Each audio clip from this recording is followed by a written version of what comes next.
Bank Indonesia memproyeksi peredaran uang tahun ini sebesar Rp581 triliun atau naik sebesar 10,7% dibanding tahun sebelumnya sebesar Rp528 triliun. Meski pertumbuhan uang naik 10%, Kepala Departemen Pengelolaan Uang Bank Indonesia, Luktor Tapi Heru meyakinkan bahwa posisi kas Bank Indonesia hingga akhir tahun sangat cukup. BI akan menempuh dua strategi. Pertama, peningkatan distribusi uang tunai di kantor pusat dan perwakilan BI. Dan kedua, peningkatan layanan kas kepada para stakeholders.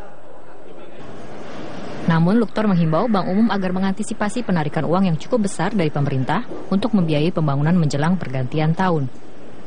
Posisi kas kita sangat-sangat cukup.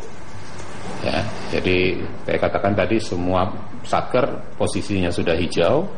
Ya, tinggal mengantisipasi penarikan dari teman-teman perbankan.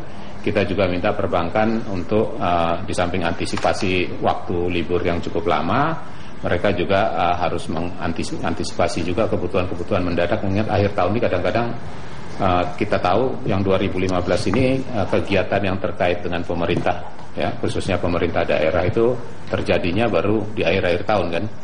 Ya, pembayaran kepada ini. Nah, itu juga kadang-kadang ada penarikan uang tunai yang juga cukup besar.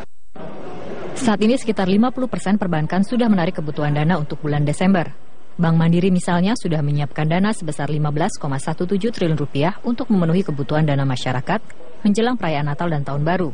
Sementara BRI menyiapkan dana sebesar Rp24 triliun. Berdasarkan data Bank Indonesia, kebutuhan uang tertinggi masih terjadi di Jabodetabek sebesar Rp22,3 triliun.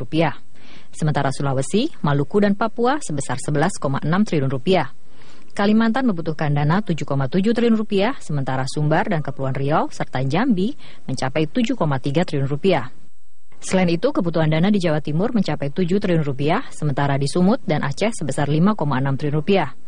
Sedangkan di Bali dan Nusa Tenggara membutuhkan dana sebesar Rp3,9 triliun. Kebutuhan dana tunai tahun ini hanya sebesar 10%, tidak setinggi rata-rata tiap tahun yang mencapai 15%. Penyebabnya menurut Luktor adalah karena pelambatan ekonomi. Dari Jakarta, Laraza Anissa, Wika Risesa, Metro TV.